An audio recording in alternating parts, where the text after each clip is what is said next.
What's up, guys? And in today's video, we're gonna look at a question that I get asked all the time. What camera should I buy? Sony, Panasonic, Canon, Nikon. With so many cameras coming out nowadays, it's hard to pick which camera to buy. So in today's video, we're gonna find out which camera you should buy, or which camera is best for you.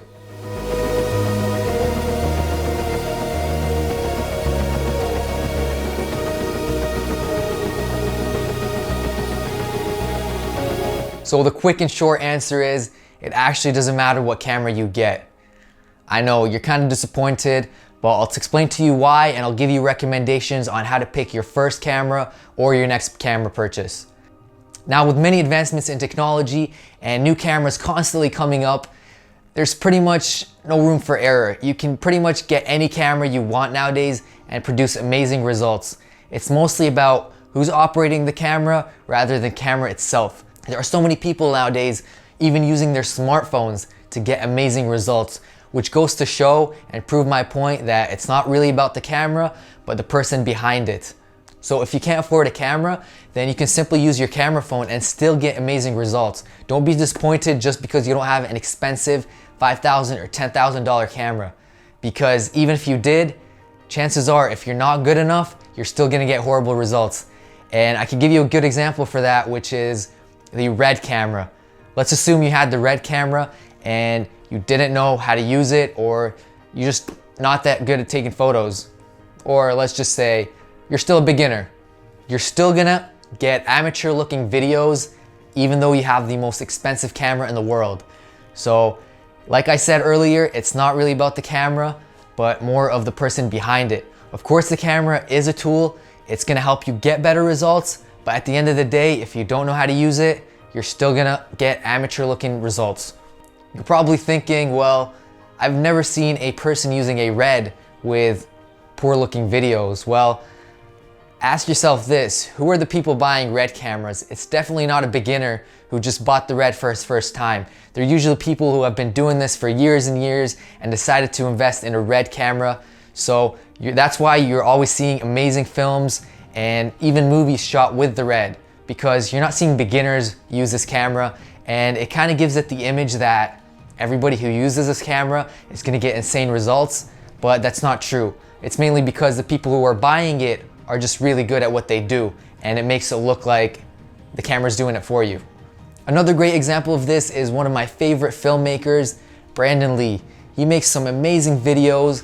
He's got Vimeo staff picks many times using simply the A6500 and sometimes the A7S. And when he first started off, he didn't even use a gimbal.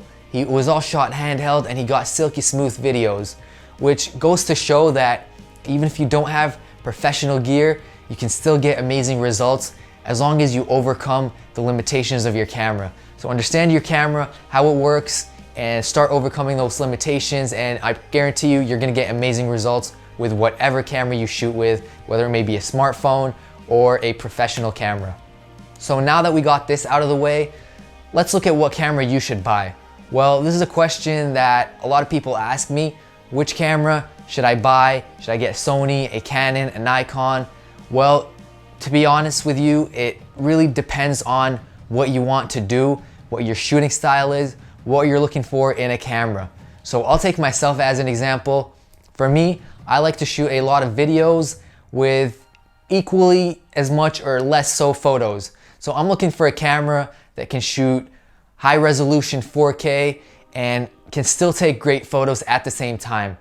For me, important features include 5-axis stabilization, because I like to shoot handheld sometimes and I want a headphone jack, or a microphone input. And another feature I usually like to have when purchasing cameras is full frame. A full frame sensor is quite important to me. I want to get that shallower depth of field along with a wider view. Now for me, another thing that's important is video autofocus.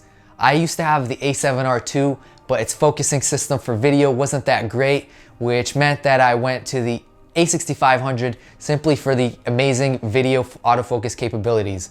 I also like my camera to be small and compact. The size and weight of the camera is an important factor to me. So I like something that's small, I can carry easily, quickly. I can sneak it in some places without them expecting or thinking that it's a professional looking camera. So all these factors are important to me. So when I go out to look for a camera, that's what I look for. Now, in your case, it may be different. So what you want to do is look at your shooting style. What kind of features do you think will help you improve your videos, or what features do you think are essential for your style of shooting? These are all questions you need to ask yourself when purchasing your camera. This differs from person to person. That's why I cannot recommend a camera that is good for all, because once again, each person is different. Let's take another example. If you like vlogs, then you might want to have, if you want to make vlogs or like making vlogs, then you probably want a flippable LCD screen. So you're probably gonna look at something like Canon, because as far as I know, I haven't seen any Sony cameras that have the flip LCD screen that goes to the back. So you can see yourself, obviously. And if you want something small and compact, then you're probably gonna look at mirrorless. Maybe Sony is a good option. Their price range is good. This is not paid by anyone. I'm just simply making recommendations based on what your needs are. Another thing to look at is what your plans are with the camera or for the camera. Do you plan to keep it for 5, 10, or 15 years? Or do you want to upgrade it every 1 or 2 years? That's a factor that influences my decision, because if I want to upgrade something really quick, I'd probably look at something cheaper so that I can easily upgrade and it won't hurt the budget. But if I'm looking at something that I want to have for the next 5 or 10 years, then I'm probably going to look at something more high-end, spend a little bit more, consider it as a sort of investment so I can keep it for the next 10 years. But if you're looking at something with a small budget, you're less likely gonna have that for a really long time, because technology goes really quick. A lot of, new technologies come out very quickly, so it's gonna be obsolete very soon. So these are all factors that influence my decision. So when purchasing your next camera, these are the features that you wanna look at, or whatever needs that you want, and make your decision based on that. Of course, there's no camera that's perfect. If there was, then we'd all be buying it. So it doesn't matter what camera brand you buy, Sony, Canon, Panasonic, you're gonna get good results if you know how to use it properly. It's easy to associate certain camera brands with good videos or photos, but it may be true to some extent, but for the most part, that's how marketing works. They sponsor certain photographers and videographers, and it makes it seem like if you use this camera, you're gonna be as good as them, but that's not true. It's mostly about them and not about the camera. The best investment you can make is not in the camera itself, but rather in yourself. Try to learn more stuff and constantly upgrade your knowledge and expand it.